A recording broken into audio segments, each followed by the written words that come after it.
Hi everyone, my name is Vina, aka Miss WC Reader, and welcome back to my channel.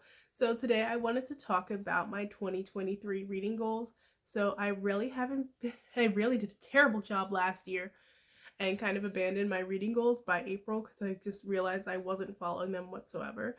So this year I decided to do some different goals that were a little bit more realistic that I'm sure that I can actually follow through with because some of those were kind of a stretch.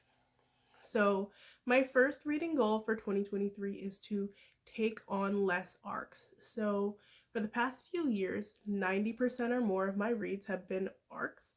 And it's great because um, I do get so many of those anticipated releases, but also, scrolling NetGalley is addicting as well. And sometimes you get a book, and then by the time like the release date comes close, you realize you're no longer interested in that book. So I just decided I'm gonna do less arcs. That way, I can like get a feel for some of these books, see what people are saying first before I decide that I'm going to request it and obligate myself to read these because I kind of feel bad like if I requested it, especially if they mailed it and then I decide that I no longer am interested in reading it. Um in it and along those same lines, I also enacted a hard DNF rule. So if by the 20% point in a book I'm not feeling it, as in I'm not engaged with the plot or the characters, I'm going to go ahead and DNF the book.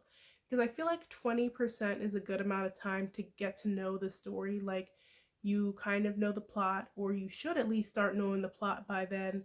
You should know a little bit about the main character, even if you don't know a whole lot. And you should get a feel for if you want to follow them through the story. And there have been books that I've sat through where 20% we know absolutely nothing and it doesn't really improve from there. And I'll tell myself, it's going to improve, but it just ends up being a 2 to 3 star read. And there's too many books out there.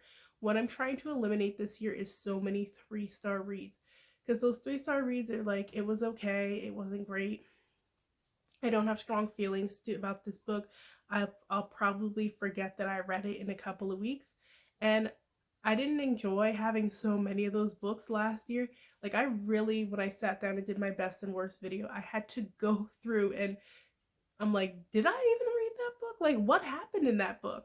So I want to be able to find memorable books this year. So that's what this DNF rule is for, to just give myself grace. Like, you're not enjoying this, just go ahead and put it down and pick up something else. I also want to pre-film more content for 2023. So I'll get in good like and pre-film like 2 videos, and then I'll be filming a video the week that I need it to drop. So I'm not getting as much blog content as I want done. So running like multiple platforms is already hard enough. And with the blog, I don't want to put the same stuff on the blog as I'm putting on YouTube, but I don't want the blog to solely be reviews. And lately it's been solely reviews, so I want to think of more original content that I can put on there, which means I need to get myself organized and figure out what I'm going to do for these YouTube videos, so I'm not taking all the ideas that I originally wanted for my blog and just putting them on the channel instead. So pre-filming content will definitely help. I'm going to try and see if when I sit down to do those longer videos if I can film like 2 videos or film 2 videos within the week. That way I won't have to film for the next week, because sometimes too, like I mentioned it before, you just want to sit down and be ugly, and it's so hard to sit down and be ugly when you're like, oh well, I have to drop a video, because if I don't drop a video, then the algorithm is going to forget about me, and then I'm going to get even less views than I get. And let's be honest, like I think most of us do it because we want to engage with people about books. We want to hear people, like we want people to hear what we have to say, and you want people to, so like you want people to watch. And when they're not watching, it's kind of sad.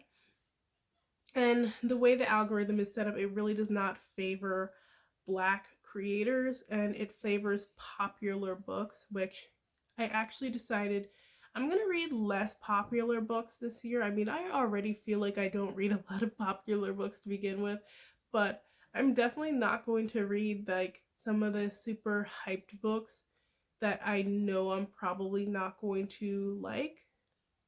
I just have a lot of backlist books I want to engage with, and I have some new releases that I want to engage with that are not so hyped up.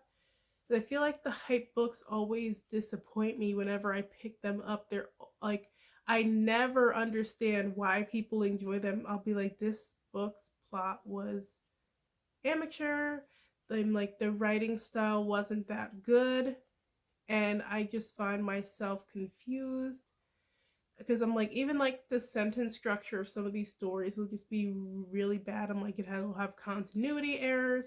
So I'm trying to get out of picking up like those super hyped books and trying to read them early, or that way I can just focus on, again, good reads. That's the goal for 2023, reading good books. And then I have some genres that I do want to read more of this year. So the first one is sci-fi, and I have some sci-fi planned for my January TBR.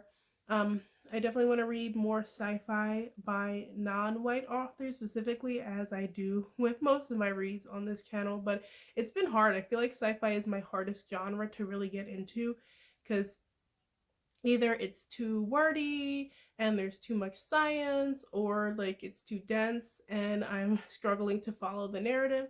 So right now I'm trying to test the waters and see what stories that I gravitate to. I also want to read more indie fantasy. I just feel like trad doesn't always want to do the fantasy that I want to read. Like, I really like a good urban fantasy. Um and trad really isn't favoring that right now.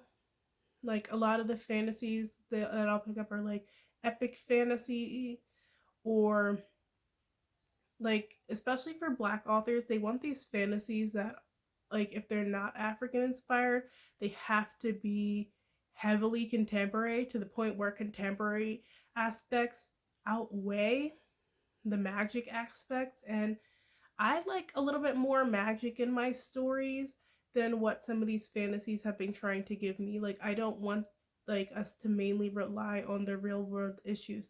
I want to see powers.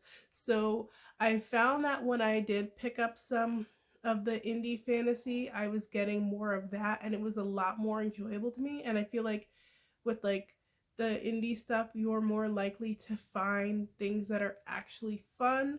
So I'm gonna try and read more of those. I did download some for free on the Kindle, so I can test the waters with some of these authors. And I'm noticing like a lot more black authors like creating their own fantasies and just self-publishing. So that's definitely something that I want to look into and just get a good feel for these stories, because I feel like there's something special out there to explore. So I just wanted to quick talk about those few goals. Fingers crossed, fingers crossed, fingers crossed that I meet my 2023 reading goals. And if you like this video, make sure and hit that like button. Thanks so much for watching, and I'll talk to you guys soon. Bye!